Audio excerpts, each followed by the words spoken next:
Hey guys, we hit our biggest bet of the NFL season last night. Unfortunately, Kadarius Toney has no idea where he's at, lining up on the football 6-unit swing on our NFL Sunday. Couldn't get it done with the Chiefs. Had a winner earlier in the day with the Bucks, and then another loser on the other side with the Colts. But big 4-unit bet on Dallas gets it done for us there last night. Not much going on the rest of the weekend. Obviously, only the one NBA game. We did not have action on that, but the Lakers are your in-season tournament champs. We'll get into that a little bit, and also have to touch on Shohei Ohtani, 10 years, $700 million. What a ridiculous contract. That's going to change some ways of the offseason. Not going to touch too much on baseball, but how to address that contract. Ridiculous stuff there, John. Yeah, I just saw a meme that the A's offered Ohtani $1 million a year for 70 years.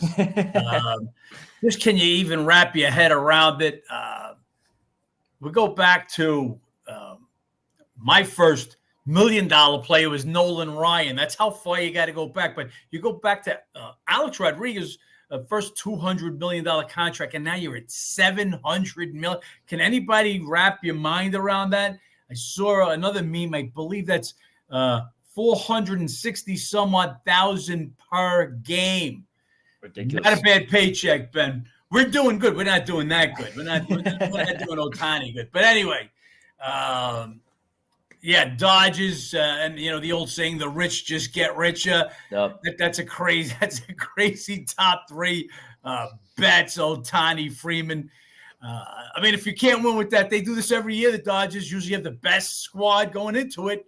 But maybe we'll have a little Dodger, Yankee, 1950s style World Series. Could get back to it. Soto going to the Yankees, Ohtani going to the Dodgers. Great hitting, great job. Let's stay away from baseball. Still, we're in the middle of December, so let's get off of baseball. Yeah, my heart was broken yesterday with the Chiefs game. We've lost in just every conceivable way. 99-yard Hail Mary pick sixes, 6 inches. Your foot was too fucking big over the line. It's just been that kind of run.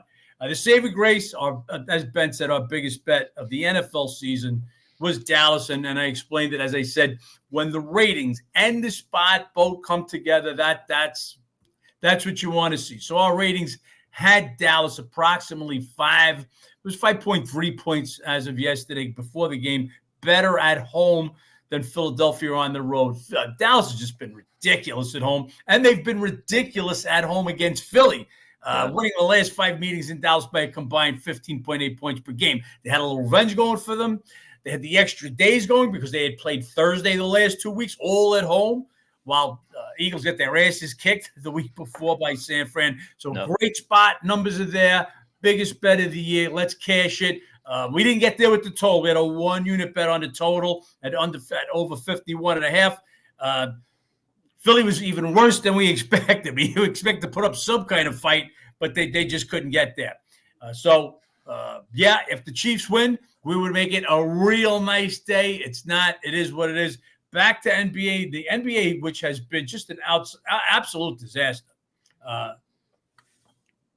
I've never had an NBA stretch this bad in my life. And if you're not beating the number, if the numbers are going against you, then you refigure things out. But everything's right. We're beating the numbers. The games are going our way. We're on top of everything, just not getting it. It's been a constant theme. Late 2, game goes to 4, lose it anyway. We'll see what happens now. Again, as I told the guys in our members, is it because of this in-season tournament so early? Teams taking different approaches. I don't know because I've never had this before. So we'll see if we're going to learn from this. This is over. Let's go forward. Let's see what happens. What happens going forward? So far, we got one bet we actually made on Saturday. And when we get to the game, we'll tell you, obviously, games moved in our favor. Again, I know some of my members get a little tired of hearing it because when you're losing, you just don't want to hear it. But you just can't be a square. The guys that have got LOL, we beat the number. There's nothing funny about it. It's beating the numbers. How are you going to beat the game? And if you think there's another way, again, I told all the guys, unsubscribe, cancel service, follow us, a square fake guy that I see so many guys every day that pretend to be handicappers. It's amazing. But again, we give you what we promised. We deliver the goods. I tell you all the time, no crystal ball here. You'll have an edge, and that's what we give you day in, day out. If we bet a number, that line moves. We bet Cowboys, let's go back to football. We bet Cowboys last Sunday when, at the time, FanDuel opened -2.5, and we laid 2.5. Told everybody to lay 2.5 for a 5-unit bet because there was still so much room at 3. And the line moved so fast, we sent it out as a 4-unit bet at -3. We only show you what numbers are out there and want you to get the best of those numbers. Anyway, back at it. NBA, still a long season to go, and it starts today. Let's get started, Ben. We got a big card. Let's start with the football. We got a couple of Monday Night Football games tonight.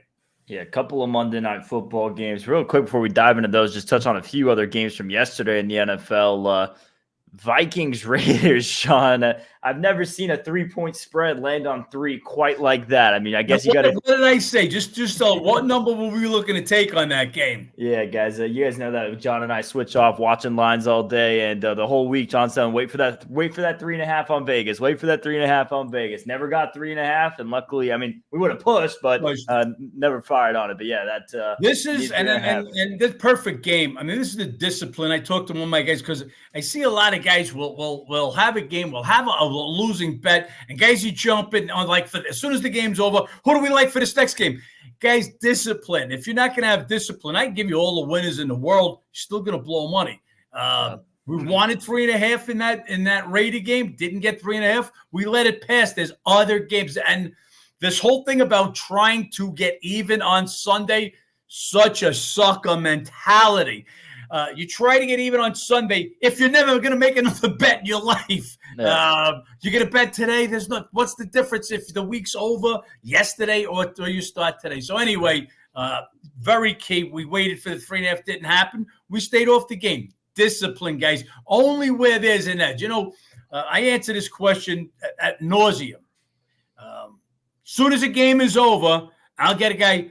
Oh, why didn't we bet against the Suns with no Beal and no Durant?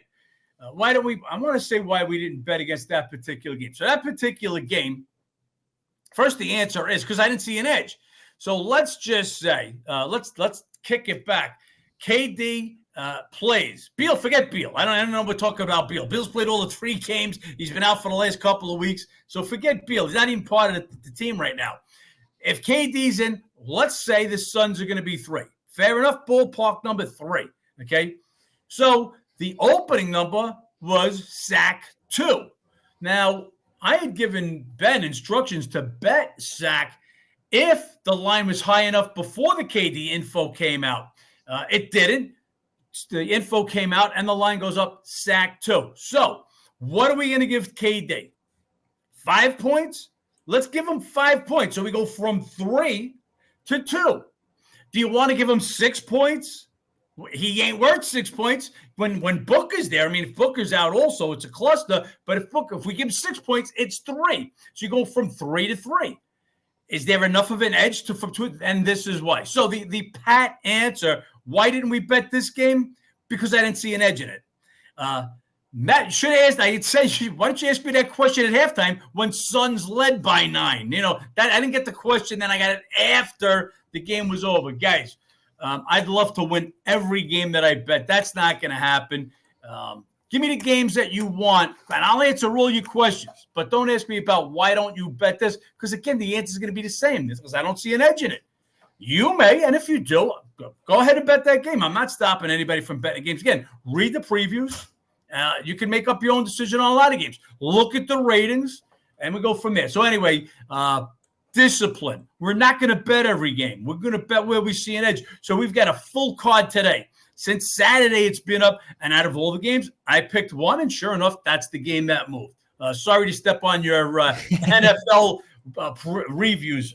Go ahead, Ben. No, it's okay. Yeah, just a couple other games to touch on. I mean, Jets back with Wilson look good. Bears last couple of weeks, we keep talking about that. Their defense looking a lot more phenomenal. And then Baltimore pulled out a tight one with LA. LA giving some fight, and Tampa Bay kind of not clinched the division, but really big win for. I mean, obviously covered for our bet last night or yesterday, but it's also just big for the division in itself in the NFC South there. Jets, wow. Lawrence, they dust them off after sitting on the bench a couple of times. Reports came out he didn't want to play. Best game as a pro, unbelievable. What a difference. And what bad luck for Houston. So Dell, the wide receiver, had gone down last week. Nico Collins goes down. Stroud leaves the game. Houston, who looked like they had a path to the playoffs, all of a sudden, you don't beat Tennessee next week, and if Stroud's out, and you're going to be short a couple guys, also linebacker Cashman. I mean, they got banged up. They got hurt in that game yesterday, so that's the takeaway there. But, wow, Wilson, what this kid did was great. Trevor Lawrence, man, tip your hat. I thought this guy might have been out for the year when I first saw the injury. He came back to play, gave it his all, 3 picks. You can see he's not 100%. Look, Hurts is another guy. I have been saying this guy's not 100% for a while, and he didn't look it either. But so tip your hat to these guys going out there playing tough down the stretch. But in Lawrence's case, man, that's a game. Just make it a give-up game. Let this guy get his ankle right. You had a little 2-game lead for the division. So, yeah, I might have waited with that. As Ben said, the takeaways with the Ravens. Ravens are really good. Rams played them as good as you want to play them. Rams just started to get good a little too late, and we'll see what happens with them. But some really good games yesterday. And for the guys, for total bettors, we saw that whole Eastern corridor have nothing but rain, and where you think the Jets was a lock to go under, and Tampa Bay, Atlanta, teams that play to the under. Baltimore, Rams, even though Baltimore does score at home, you had a terrible weather there. Well, all those games went under. Even the Jet game, that was nothing at halftime. That's a game that I think I might have wrecked the hotel room that I'm staying at the DuPont in Delaware before we head up to New York today. But, yeah, this hotel room might have been in trouble if I had the under in that game, and it went over. That was crazy. Yeah, crazy Sunday. We're going to have another crazy Sunday coming up next week, especially as these playoff races heat up. Saturday and Sunday. We get some Saturday NFL too this week. Yep, so we can go ahead and start with these 2 NFL games going on tonight. Like you said, it is a 2 Monday Night Football game. First one here, Tennessee at Miami. Titans coming off that loss to the Colts in OT. Levis sacked 6 times there. Tennessee, just different team on the road. 9 straight losses on the road now, 2-6-1 against the spread. You have this Miami team who's the complete opposite, absolutely dynamite at home. 9-1 their last 10 home games, 7-3 against the spread. This is a Dolphins team that's trying to pull away with the division a little bit. Buffalo trying to nip at the heels, come back in late. They do have that matchup coming up later this year. Big number on the game, but it's warranted. It's only Miami or nothing here. I will say Tennessee offensively, one of the bottom 5 offenses in the NFL. Miami, one of the top 3 offenses in the NFL by statistics. There's just no way I could get in here on the Titans. I see no edge. Levis specifically has not had much success on the road. Titans as a team, they've been horrible on the road this season and last season. But if you look at Levis' numbers specifically, their offense goes to shambles when they're on the road. Yeah, this is ugly. Tennessee coming off a real terrible loss. We had them last week. They got 2 punts blocked, and they missed an extra point to lose a game in overtime, then scored first and then still lost in overtime. Their season's over. They're banged up. They'll come in banged up. You've got cornerback Fulton out, the defensive lineman Simmons, 2 of their key defensive guys out, Taught questionable. They're horrible on the road. Miami great at home. Miami might put it on them tonight because the last time that they met, Titans beat them 34-3. So that'll be in the back of the Dolphins' head. Wouldn't be shocked if they put on. Look, I'm not laying 14, but there's no way in the world I want anything to do with the Titans. This one could get ugly tonight. And then we have the Packers and the Giants. Packers coming off a big win over Kansas City, the biggest win of Jordan Love's career. Have to imagine a little bit of a letdown now coming in for Monday Night Football. Giants coming off a bye. DeVito playing pretty solid, all considered here. I mean, you guys saw what was going on with Daniel Jones earlier this season. Had no time to accomplish anything, getting sacked left or right. It was a matter of time before he got hurt for the season. DeVito still getting sacked just as much time. It's 6 times in this last game, but still threw for 191 yards, got the touchdown there. They got the win over New England. They come out of a bye. They're going to be a little bit better now, even after the bye. So Giants playing decent ball their last 3 home games. What is it now? 2-1 straight up, 2-0-1 against the spread. And they beat the Packers in London last year. That was a little bit one of those surprising upsets as the Giants were kind of climbing last season on their way to going into the playoffs. That was one of the big wins that people, 8.5 dogs in that matchup.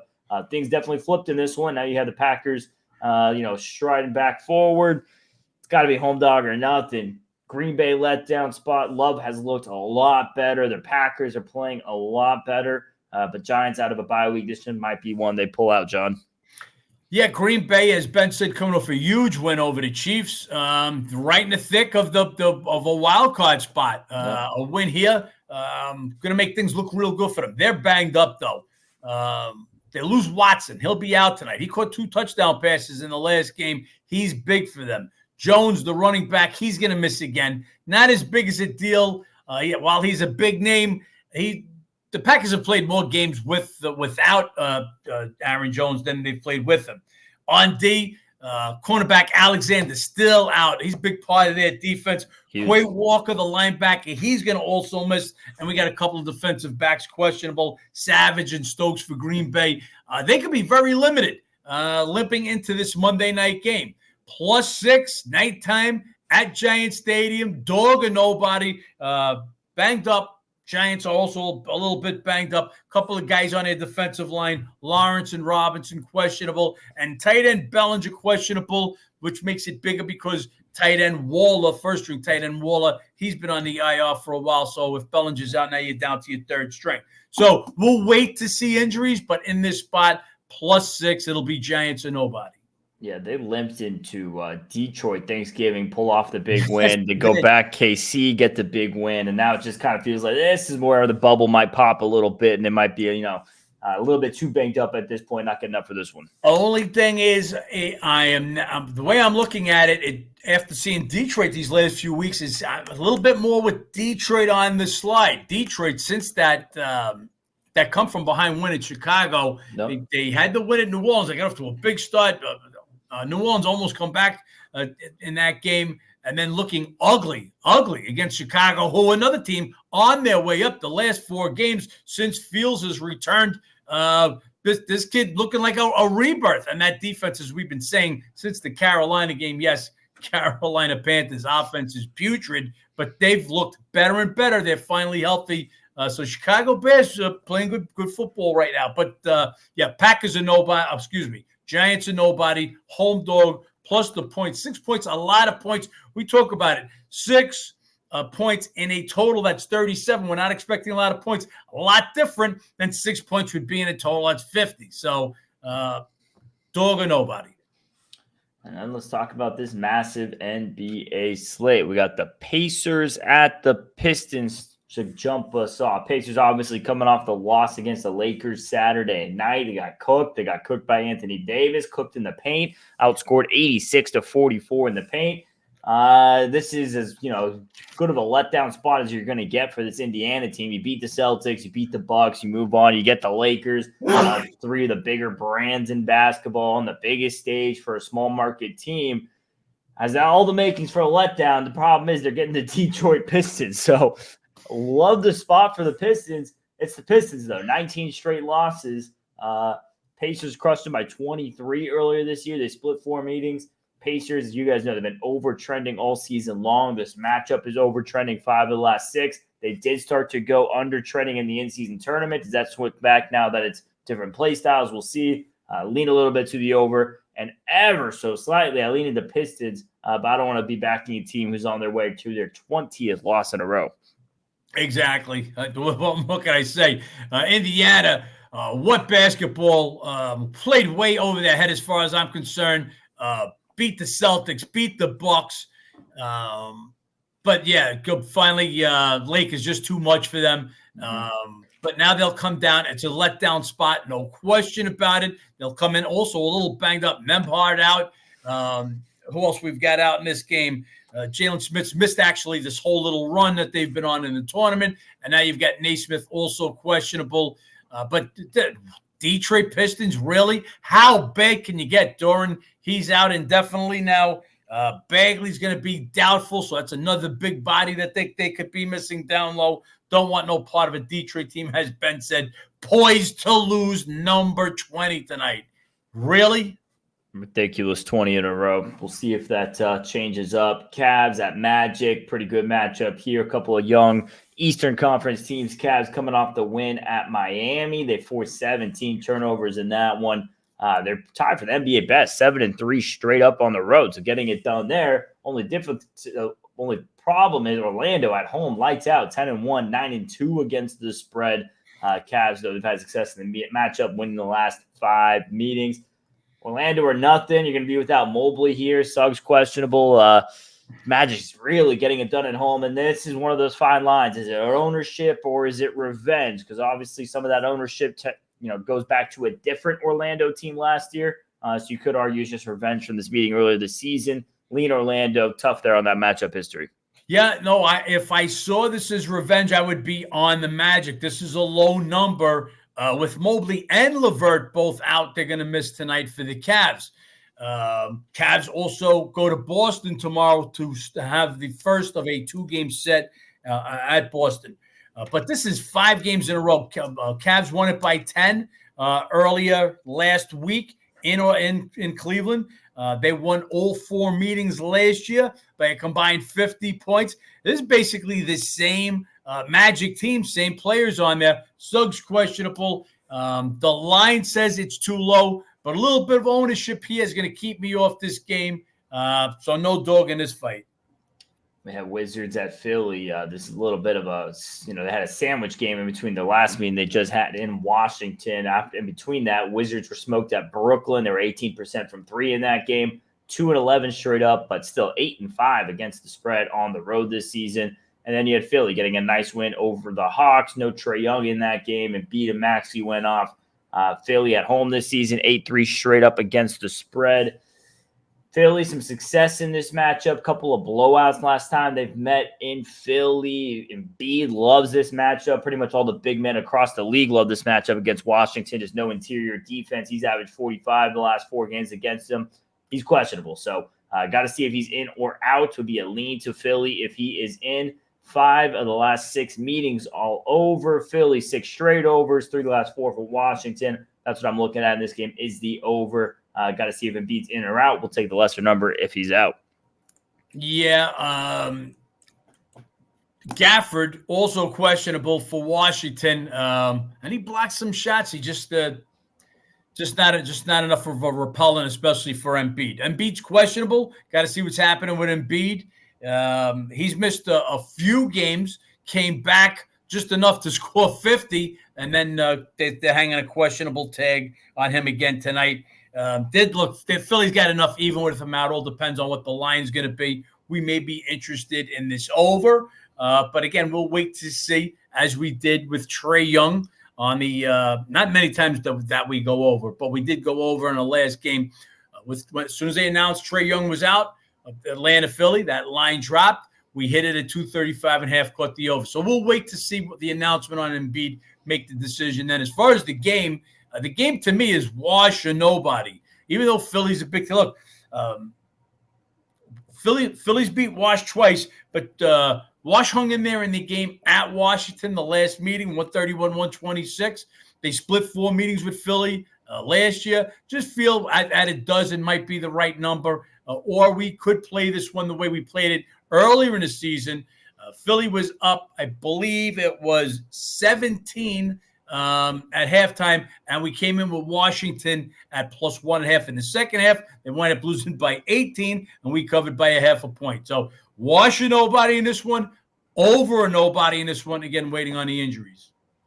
We have Heat at Charlotte next. Interesting matchup history. Hornets 2-1 straight up, 3-0 against spread last 3 meetings in Charlotte. They had the game earlier this season. Heat won, Hornets covered. Heat coming off a home loss to Cleveland. They're getting a little bit banged up now. It's getting more and more. Robinson coming off a brutal game as well. So that depth when they're having off nights really tough on this shorthanded team. They're 2-5, 3-4 against the spread their last 7. Hornets coming off a home win against Toronto, but still they're 4-7 straight up against the spread at home. You guys know this. One of the worst home teams against the spread in the NBA last couple of years. Ever so slightly, I lean to Charlotte just because they seem to play Miami close and tight. Miami just a little bit banged up, not playing the best ball right now. Was that little extended break over the weekend with the in-season tournament that helped them get things out? So lean Hornets, but again, I'm staying away from. Yeah, Bam out. He's missed the last few. Also, Highsmith, they were starting him at the 4. They got that to leave Martin back, so that alleviates.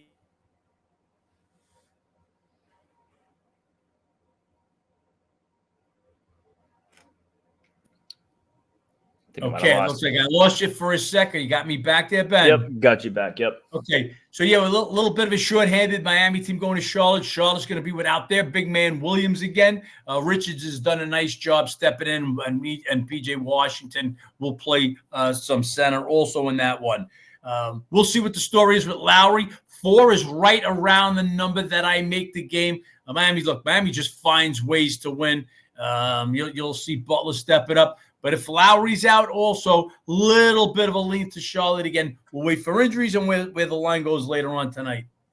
We got Denver going on to Atlanta. Nuggets coming off their first home loss of the season to the Rockets, who hadn't won on the road yet. This is one I didn't want to tell you there's a lock. That's one of two crazy trends go around against each other. Jokic struggled shooting the last 2 games, 18 of 58. He started that Houston game 1 for 10 in the first half. Picked it up a little bit, but still not shooting the best. Denver just 3-12 against the spread their last 15. They're 3-10 against the spread their 13 road games. No interest in backing the Nuggets here. Young missed that other night against Philly. He's going to be back tonight. Hunter questionable. This is weird matchup history. Nuggets, they won 4 of the last 5, but Atlanta did win last year in Atlanta, 117-109. The way the Nuggets are playing right now, no interest in Denver. It would be Hawks or nobody. Only problem is they are NBA worst, 1-8 against the spread at home. Yeah, no interest in either of these teams. Just as Ben said, Hawks just ain't winning at home. We had them their last home game, had Brooklyn. Nets beat them outright.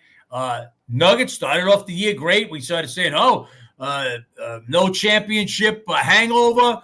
Championship hangover is happening right now. Jokic, who was your walking triple-double to start the season, a couple of horrible nights, 2 of his worst shooting nights.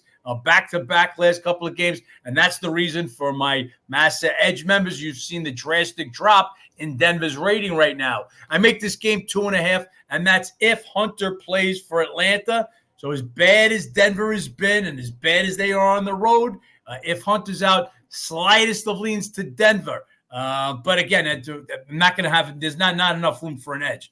I won't be playing this unless something else drastic happens.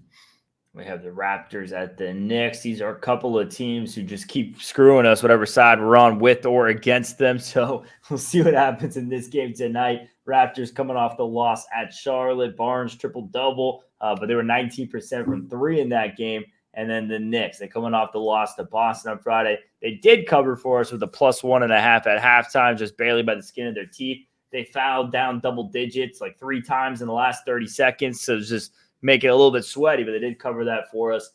Robinson, he's going to be out tonight. Brunson had the ankle issue. He's expected to still play.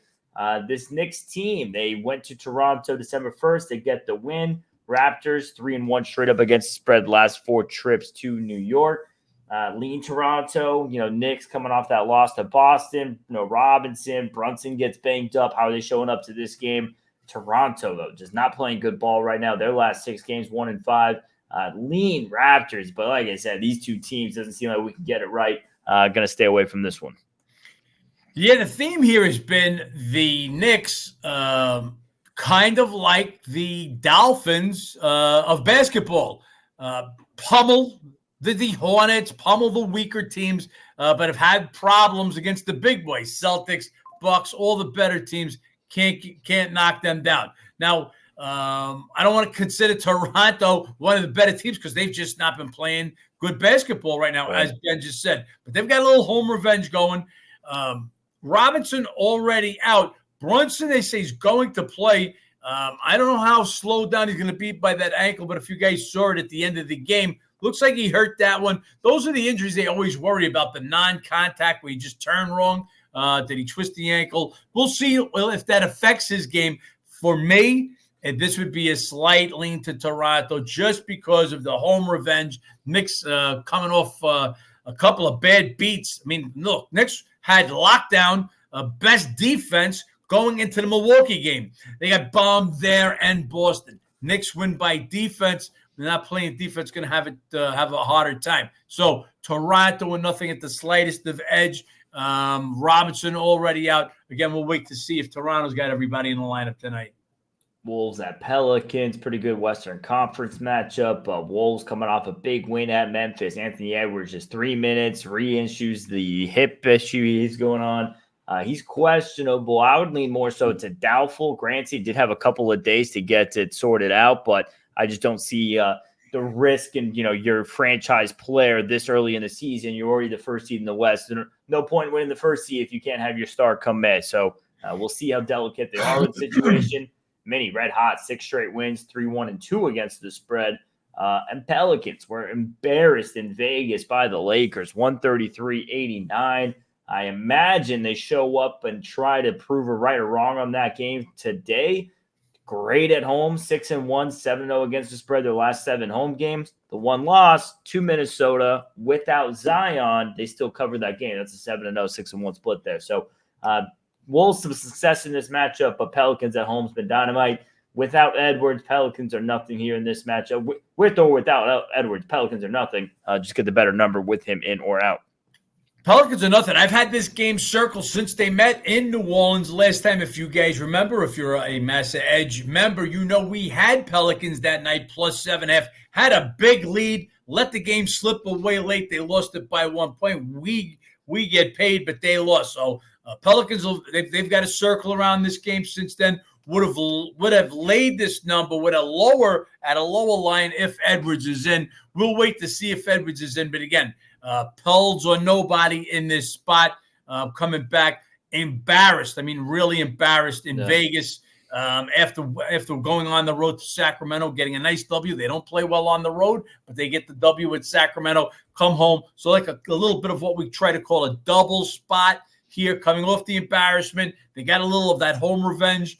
Minnesota coming with that late charge to take the last game away from them in New Orleans. So, again, New Orleans and nobody, we'll see. I actually hope Edwards plays and the line gravitates down because I don't know that he'll be 100%. He missed a couple of games, came back, lasted only 4 minutes in the last game before leaving. So, New Orleans or nobody.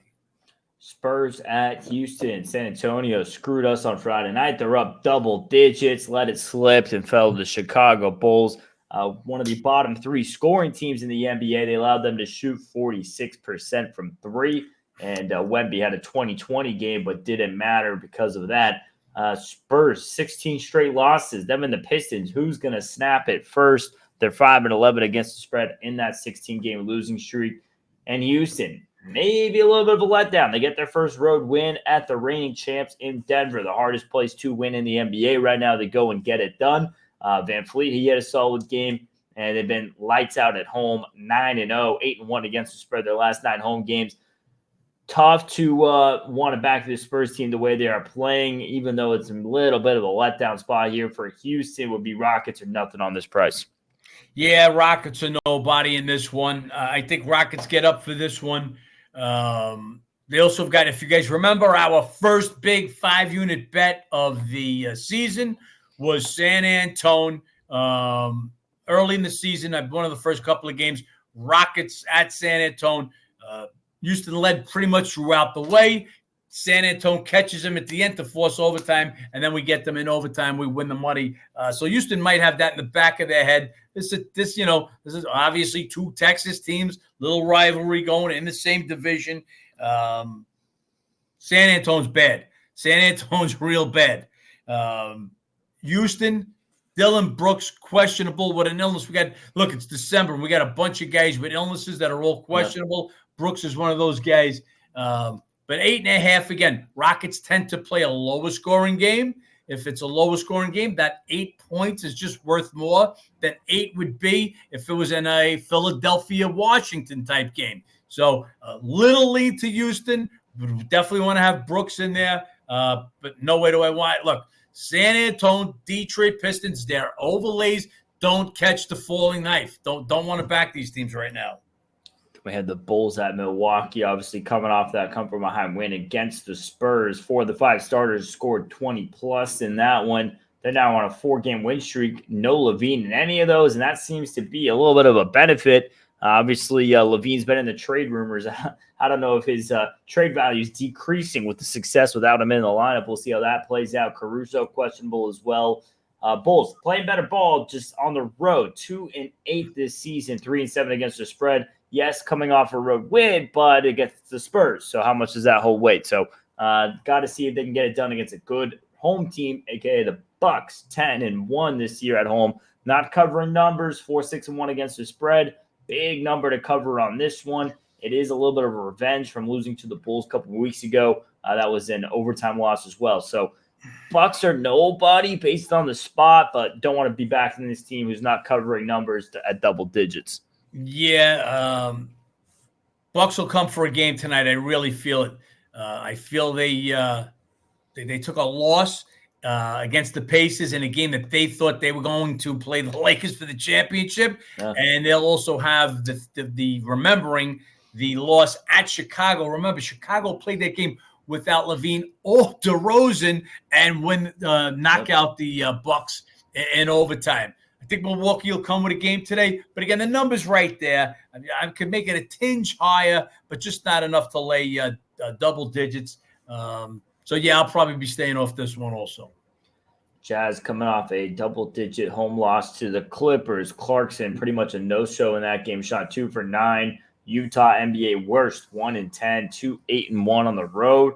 Then you have this OKC team coming off a nice overtime win against Golden State the other night. SGA had another big game. They had a horrible shooting night from 3, 17%, and yet they still put up a $138 on the Warriors, so that's always impressive. That was another thing impressive with the Lakers, too. They made 2 threes in that championship game against Indiana, so impressive in modern-day basketball get that done. OKC, a lot of success in this matchup last year. 3-1, 4-0 against the spread. This would be OKC or nobody. Can't back Utah on the road. They just keep getting more and more banked up. And Thunder playing great ball right now. And I just got to note that Collins now with an illness, he's questionable. Kessler out. Markkanen's been out. Clarkson was out a couple of games, came back for that last game, as Ben said, 2 for 9, a total.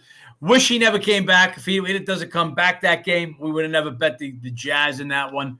But anyway, they could be severely shorthanded. Can't win on the road. OKC's dominated them last year. Beat them both games in OKC by a total of 37 points. And they've covered 6 of the last 7 meetings with the Jazz. Don't want nothing to do with the Jazz in this one. We're going to have the Mavs going on to Memphis. Pulling up the stat here as we speak, actually. You have this Mavs team coming off this game against Portland. They win, they cover. Kyrie, though, gets hurt. He's out. They played 4 games without him this year. They're 3-1 without him, including a win over Memphis earlier this season. That was a 125-110 win earlier this year. They got that one without Kyrie in it. Dallas, 7-4, straight up and against the spread on the road. One of your better road teams in the NBA. Memphis, complete opposite. One of your worst home teams this year. 1-9, 3-7 against the spread. So we'll see how much they can get it done twice against the Grizzlies without him. And I believe we are now, 8 days away from the return of Ja Morant. So Memphis trying to hold on. They were playing a little bit better ball, and then they get crushed by the T-Wolves against us the other night. We go on to the second half. Edwards gets hurt. Still doesn't matter. They get crushed in that game. Ever so slightly leaning to Memphis in this game, but it's tough with the way they've been playing at home this season.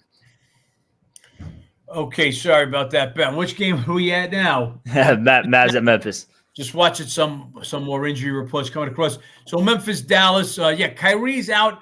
While they win without Kyrie, but they've got other injuries also. So Green has missed the last couple. He's gonna be out. And who else do I have out for Dallas? Pull up my notes. Grant Williams also missed the last couple. He's going to remain out. So now you got a few guys in the rotation out. Now, look, this is Luka, and put 4 guys on the court with him to get it done pretty much. My line is a little higher than this. This line has continually gone down. It's down to 1.5 now. Any lower, I could be interested in Dallas. Dallas is nobody. Memphis, who was great at home last year. Playing the best record straight up at home last year. Just can't win at home. They're playing better on the road. Dallas, vice versa. Can't cover at home. Worst against the spread record at home last year. Get it done on the road. Even with Kyrie and a couple of guys out, would have to be Dallas to nobody if this line goes any lower. And then this is our one game of the day. Nets at Sacramento. Nets coming off big win against the Wizards. That was at home. This is a Brooklyn team who just keeps on covering. Home, away, doesn't matter. 6-2, 7-1 against the spread their last 8. They're 6-2 against the spread in their 8 road games this season. Kings coming off a win at Phoenix. No Kevin Durant, obviously. We touched on that earlier. They've been okay at home, 6-3 straight up, but just 4-5 against the spread. Some big blowouts last couple of meetings here in Sacramento. But the way Brooklyn's playing, it is them or nobody all the way in this spot, John. Yeah, this number came up at 5.5 on. So we bet this game on Saturday. This is what makes us different than anybody out there. This is what handicappers do. They know when the line is wrong. So at all the games, we saw the one game and we picked it out. And this just was it was too high. 5.5 was too high. This game is now down to 4.5 as we speak. Mets are playing too good at basketball right now. The only thing that this game is, both Cam Johnson, Bridges, they got Phoenix next. That's where they came from. So maybe a little look there. But other than that, just love the way Brooklyn's playing. Everybody contributing. One night it's Cam Thomas, it's Dinwiddie, it's Bridges. So they're getting guys from the whole team are combining to put them in a good spot. Zach, they've got the Clippers tomorrow, so maybe one eye there. Also, Monk, the sixth man for Sacramento, illness also questionable. No Monk. I don't know how this game is more than Sac -2. So I really like the Nets in this spot. Again, just that one little problem. Hope Johnson, Bridges not looking ahead to the Phoenix game on Wednesday.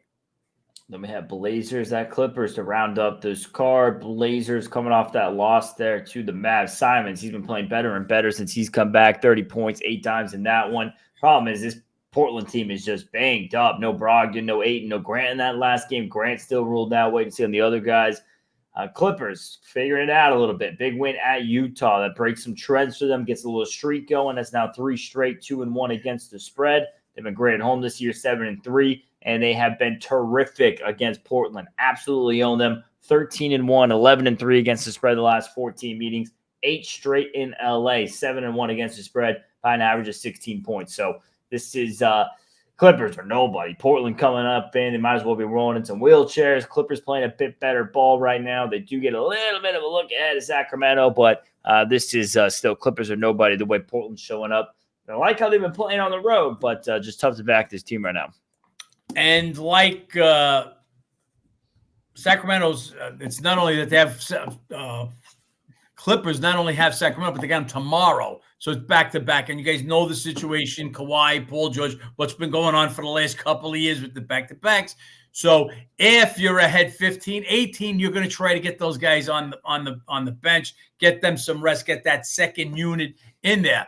That being said, Portland banged up. Brogdon, Grant, Ayton, Clippers looking like they've found something here, starting to turn around. The way they've dominated them, just not enough of a reason to want to have Portland, but obviously don't want to lay the huge 13 with the Clippers. So again, we'll still be waiting for lines, just getting info now for OKC. So Lou Dort out for today. Again, these are the things that we're on top of as it goes on. So Lou Dort, that game's going to be a mess. Utah, we've already said, Markkanen out, Kessler out, Collins questionable, Clarkson, I haven't seen a report on it, but I'm going to say he's questionable after the the bad day he had, the bad night he had against the Clippers, and now Lou Dort for OKC. He's already ruled out. We're on top of all of the injuries and the line moves, guys. Huge Monday slate, guys. 2 NFL games, a bunch of NBA games. Only one bet out so far. I guarantee you that's going to change with all these injuries and line movies coming our way. If you guys want the rest of the bets going on today, sign up massaedge.com or go ahead and download the Massa Edge app. John, pretty decent weekend. I mean, slight loss yesterday in the NFL. Obviously, only one NBA game, nothing there. A little bit, started to trend a little bit in the right direction. Let's see if we can get a good week under our belt here starting off today. I'm expecting it, and I'm expecting it tonight to start in a big way. Got a lot of making up to do. We'll make it up. A lot of basketball, a lot of NBA left, guys. Don't miss out. Yeah, long season to go. Make sure you guys keep tuning in. We'll be here throughout the week. 1 o'clock Eastern, these are up by. And make sure you guys check out the app or website. Other than that, let's make some money. Let's make some money.